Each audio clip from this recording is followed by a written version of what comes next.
Pour répondre aux exigences de modernité et de sûreté aéroportuaire requises dans l'aviation civile et mettre la région sud du Sénégal en capacité de jouer pleinement son rôle dans l'expansion du tourisme en Casamance, l'aéroport du Cap Skirring fait peau neuve.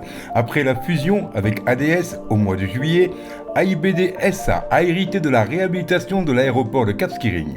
Un peu plus de 3 semaines après le démarrage des travaux de l'aéroport de Cap Skirring, le directeur général de AIBD SA, M. Doudouka, a fait le déplacement sur place pour s'enquérir de l'état d'avancement des travaux.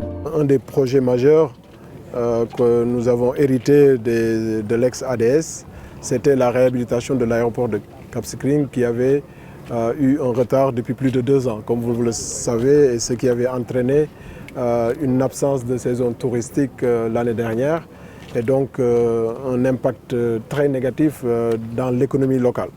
Donc on n'avait que quelques mois, on va dire, pour relever ce défi. Et donc depuis juillet, nous avons entamé ce travail.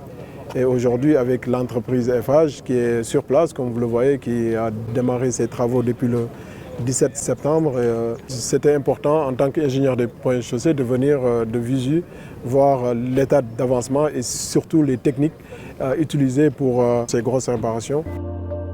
Les travaux de l'aéroport de Cap Skirring concernent la réparation de la piste d'atterrissage, la signalisation horizontale et la réalisation d'une voie de circulation. En ce moment, nous avons pris les devants pour démarrer l'application des enrobés depuis le 2 octobre. Nous sommes conscients de l'urgence et de l'importance de ce chantier pour la zone sud. Nous sommes dans la phase de traitement de fissures et déflashage au niveau de la piste d'atterrissage et de désherbage au niveau du parking. Voilà, donc on espère que les choses vont s'enchaîner assez rapidement pour qu'au soir du 30 novembre, tous les travaux puissent être terminés et le site livré. L'activité touristique représente un enjeu économique qu'il faut prendre à bras le corps et ces travaux permettront aux hôteliers, notamment le Club Med, d'accueillir le premier vol sur la nouvelle piste de Cap Skirring le 7 décembre prochain. Les retombées directes et indirectes sur les activités touristiques et économiques sont évidentes. Je pense que s'il y a des tours opérateurs qui viennent en direct, ça va changer beaucoup, oui. Parce que les gens, il y aura plus de fréquentation du Cap Skirring, automatiquement. Parce que le fait de passer par Dakar, souvent, ça fait perdre une journée de voyage. Alors ceux qui viennent pour 8-10 jours, ça les intéresse de venir directement au Cap Skirring. C'est très important. On peut dire que l'aéroport est le moteur économique, le principal moteur économique de Cap Skirring. Nous comptons beaucoup vraiment que l'aéroport termine et puis voilà, que les activités recommencent. Là, ça nous soulage, on est très contents sur l'aéroport, sur le travaux de l'aéroport parce qu'au début, c'était à Ziguinchor. Pour aller jusqu'à Ziguinchor, c'était trop difficile sur nous les chauffeurs. Mais maintenant, si l'aéroport est en fonction, le village va travailler, les chauffeurs vont bien travailler parce qu'à cause des avions qui se descendent ici.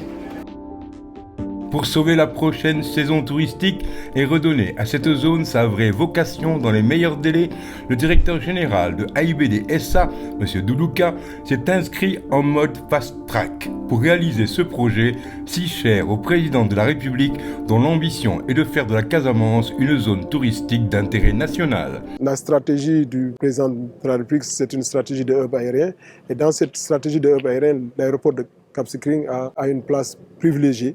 Et donc le hub aérien, ce n'est pas seulement du transport aérien, c'est toute une économie, c'est un pôle économique à développer, c'est une connexion avec les autres secteurs, donc l'aéroport est un support et donc ce hub aérien doit pouvoir répondre aux exigences des autres secteurs pour ne pas pénaliser le développement économique de notre pays et de cette région. Ces changements donneront à l'aéroport du Cap Skirring une nouvelle configuration et faciliteront une ouverture plus attrayante aux diverses compagnies aériennes qui en feront une destination directe à partir des villes européennes.